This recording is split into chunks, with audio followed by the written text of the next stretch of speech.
భగవద్గీత అధ్యాయం 2 శ్లోకం 9 శ్లోకం సంజయ ఉవాచ ఏవముక్త్వా హృషికేశం గుడాకేశః పరంతప న యోత్స్య ఇతి గోవిందం ఉక్త్వా తూష్ణీం బభూవః 2.9 అనువాదం సంజయుడు ఇలా అన్నాడు, హృషికేశునితో శ్రీకృష్ణునితో ఈ మాటలు అన్న అనంతరంగా గుడాకేశుడు అయిన అర్జునుడు, నేను యుద్ధం చేయను గోవింద అని చెప్పి ఒంటరిగా మౌనంగా నిలిచిపోయాడు.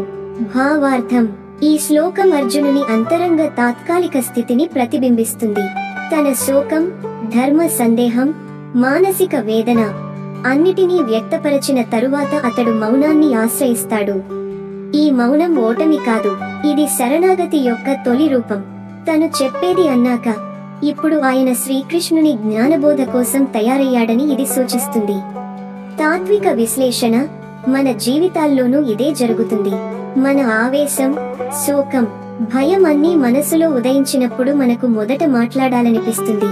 కానీ అలా మాట్లాడిన తర్వాత నిజమైన మార్పు మౌనంలో మొదలవుతుంది. ఈ మౌనం ద్వారానే మనం వినగలుగుతాం. శ్రీకృష్ణుని జ్ఞానగానం, గీతా ఉపదేశం ఇప్పుడు మొదలవుతుంది. సమాప్తి. ఈ శ్లోకంతో భగవద్గీత మొదటి భాగం ముగుస్తుంది. అర్జునుడి బహిర్గత పోరాటం. ఇప్పుడు ఆత్మ జ్ఞాన యాత్ర ప్రారంభమవుతుంది. ఇదే గీతలోని సారము. బయట యుద్ధానికి ముందు మన లోపల యుద్ధాన్ని జయించాలి. మీరు కూడా ఈ బోధలను స్వీకరించి జీవితాన్ని మరింత స్పష్టంగా, ధర్మబద్ధంగా సాగించండి. సబ్స్క్రైబ్ చేయండి, లైక్ చేయండి, మీ అభిప్రాయాలను కామెంట్ రూపంలో పంచుకోండి. ధన్యవాదములు. జై శ్రీకృష్ణ.